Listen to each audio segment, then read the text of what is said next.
الحمدللہ رب العالمین، الصلاۃ والسلام علیک یا رسول اللہ۔ محترم ناظرین و سامعین، اللہ تبارک و تعالیٰ کا احسان عظیم ہے کہ اس نے ہمیں اور آپ کو جمعۃ المبارک جیسا مبارک دن عطا کیا۔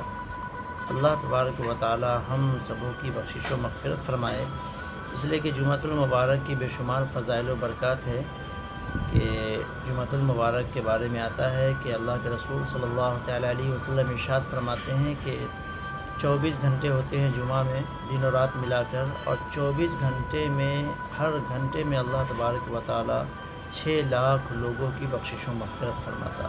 اللہ اکبر۔ اللہ تعالیٰ ہم سبوں کی بھی بخشش و مغفرت فرمائے۔ اور آج آپ کے سامنے ایک بہت ہی مبارک حکایت بیان کرنی ہے، جس سے آپ کو یہ پتہ لگے گا کہ جو اللہ سے ڈرتا ہے پوری دنیا اس سے ڈرتی ہے۔ اللہ اکبر۔ یہ حکایت سیدنا عمر فاروق رضی اللہ تعالیٰ عنہ کے حالات زندگی سے ہے کہ قیصر روم، جو روم کا بادشاہ تھا، وہ اپنے ایک قاصد کو مدینہ منورہ شریف سیدنا عمر فاروق رضی اللہ تعالیٰ عنہ کے پاس بھیجتا ہے۔ جب وہ مدینہ شریف پہنچا تو پہنچنے کے بعد وہاں کے مسافر خانے میں آرام کیا، اور آرام کرنے کے بعد وہاں کے لوگوں سے یہ پوچھتا ہے کہ بتاؤ یہاں کے بادشاہ کا محل کدھر ہے؟ اللہ اکبر۔ تو لوگوں نے کہا کہ ہمارے جو بادشاہ ہیں ان کا کوئی محل نہیں ہے، اور ان کا کوئی سیکریٹری گارڈ، باڈی گارڈ وغیرہ کچھ بھی نہیں ہے، بلکہ وہ اللہ کی یاد میں کھوئے رہتے ہیں، اور اللہ کے نور سے ان کا دل روشن ہے۔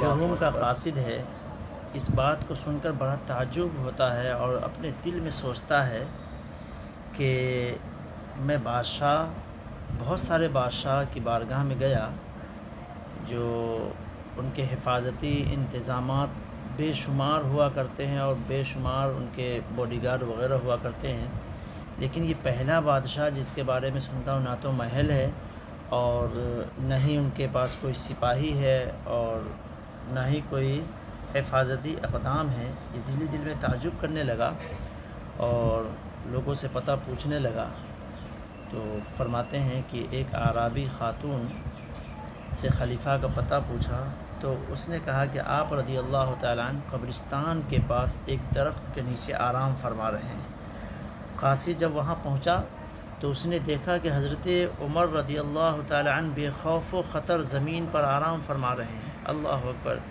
نہ تخت ہے، نہ تاج ہے، نہ پاس کوئی فوج ہے، نہ لشکر ہے۔ قریب پہنچ کر جب اس نے آپ رضی اللہ تعالیٰ عنہ کے چہرے مبارک کی زیارت کی تو آپ رضی اللہ تعالیٰ عنہ کی ہیبت سے وہ کانپنے لگا، اور اپنے دل میں کہنے لگا کہ میں بڑے بڑے بادشاہوں کو دیکھا، اور ایک عمر تک سلطانوں کا ہم نشین رہا، لیکن مجھے کبھی کسی سے خوف تک محسوس نہیں ہوا۔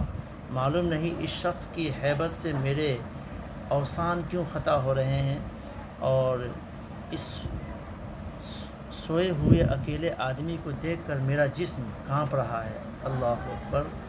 تو مرد گدری پوش کی ہیبت نے تو میرے ہوش اڑا دیے۔ یہ شخص بغیر کسی ہتھیار کے اور بغیر کسی فوج و پہرہ کے زمین پر اکیلا سویا ہوا ہے۔ مجھ پر ایسا لرزہ طاری ہوا، اور اگر مجھے 7 جسم بھی عطا ہوتا تو اس کی ہیبت ایسی تھی کہ میں تحمل نہ کر سکتا۔ اللہ اکبر۔ یہ روب اس گدری پوش کی نہیں، بلکہ دراصل میں یہ اللہ کی ہیبت ہے، کیونکہ جو گدری پوش بادشاہ کا لقب اللہ کے قرب اور معیت خاص سے مشرف ہے، بس یہ اسی معیت حق کا روب و جلال ہے جو اس مرد حق کے چہرے سے نمایاں ہو رہا ہے۔